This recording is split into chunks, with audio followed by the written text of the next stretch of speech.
ke nang litum aphan puthot Jonpho Achongho Atomo nangwan pithulo. Hako ahud ilong ahawara long Jonpho Achongho dolo.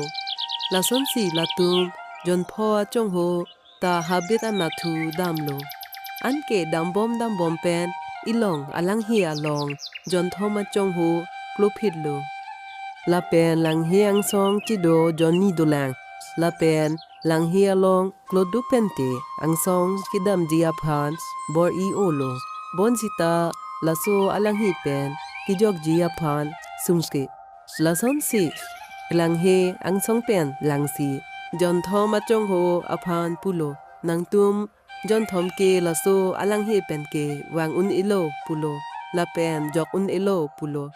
Anke latum Jonpho Achongho angbong pen Jonpho Achongho abangke cipadukta ali awilo pusi mathalo laso alang he ankithe itu momuta dam un ilo pulo lapen Jonpho Achongho ko ani cipadupen un idet amat lang he angkung adong dom joylo lason si Chongho Johnny dolang non puta angsong tilam jia phan bor I olang Lapen ang song kido Johnny Achongho la Johnny ang song tiwang jia phan ki bo I theklong pen puthulo nang tumke laso alang hi pen ke momocha wang un elo pusi pulo bon si talatum Johnny Achongho atum ang song kidam dia phan bo I o lason si John Achongho mathalo latum nang kithat ahok lo bon pusi mathalo Anke pulo itun laso alang hiten mumuta ang song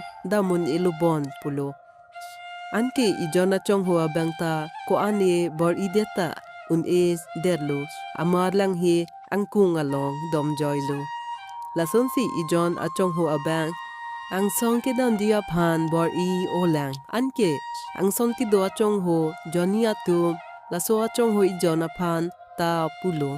Chong hoi lo nang ke arju long le denma pulo hala Johnny ke un elo pusi ki pulo nang ke pisi bor I bom lang pulo lason si ang song ki do Achongho Johnny atum lason si pudun bomlo bonta la John Achongho jok alarms arju jepen kani chi bor ilo lason si kani chi bor ideten aphi men lang hipen wang un derlo Ankela Johnny Achongho atumta laphansi lang prongo lapen mathalo kuchonsi la lang hipen nang kichon undiatma pu lang pronglo ni nang thanpo nang sumaphan kuchonsi laso Achongho mangkibar unma pu laso Achongho nangkibar unke laso Achongho anu kangthong lapen arjulong ledet ajane si lang hiar lopen kiwang unlo Labangso atumo pen elitum kachini